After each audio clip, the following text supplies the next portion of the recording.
2022-411-009. Saya Tania dengan NIM 2022-411-028. Saya Sanira Sari dengan NIM 2022-411007.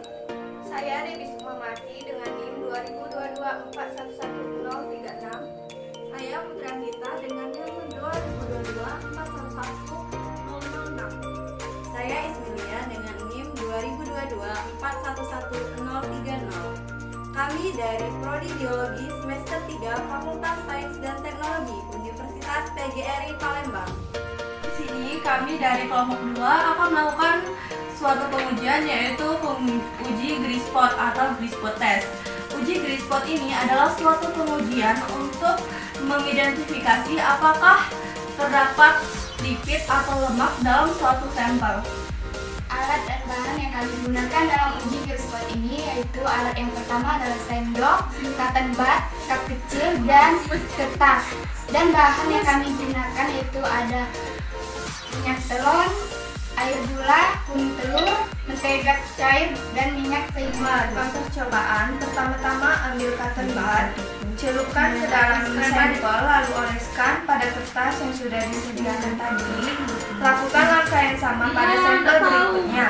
Jika positif lipid, kertas akan membentuk noda transparan. Berikut langkah-langkahnya.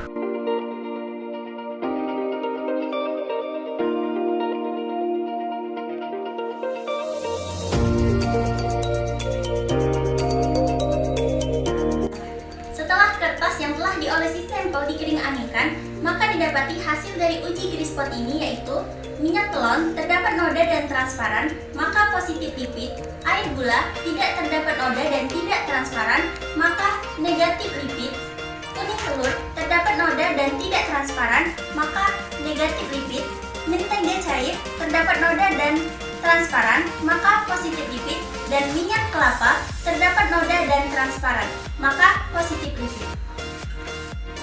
Baiklah, setelah melakukan uji Grispot, kami akan melakukan pengujian kejenuhan atau ketidakjenuhan asam lemak.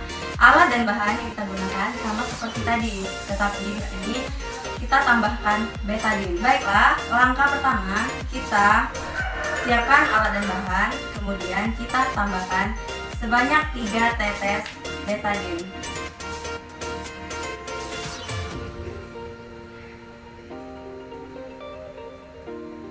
Setelah 3 tetes, kita larutkan, kita campur. Lakukan langkah yang sama ke sampel-sampel berikutnya.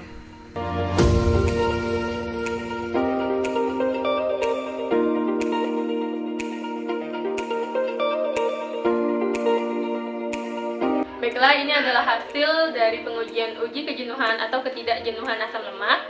Setelah diamati, lihat warna iodiumnya pada setiap sampel, apakah terlarut atau tidak terlarut. Bisa dilihat pada sampel minyak telon dan juga minyak kelapa, di mana iodiumnya sama-sama memudar, akan tetapi pada minyak telon iodiumnya jauh lebih pudar dan partikel iodiumnya hilang, sedangkan pada minyak kelapa partikel iodiumnya masih ada dan tidak dapat hilang.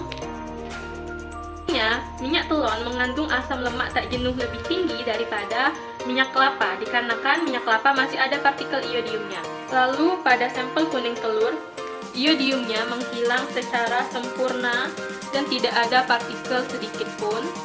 Sedangkan untuk margarin cair atau mentega cair, iodiumnya menghilang tetapi masih ada sedikit partikel, akan tetapi lebih banyak partikel pada minyak kelapa. Ini bisa dibandingkan pada minyak kelapa partikel iodiumnya itu sangat banyak, sedangkan pada margarin atau mentega cair itu partikelnya sangat kecil dan halus. Pada air gula iodiumnya dan air gulanya tercampur, tetapi warna iodiumnya masih tetap. Jadi ini merupakan warna iodiumnya karena air gula termasuk ke dalam golongan karbohidrat dan tidak mengandung lipid.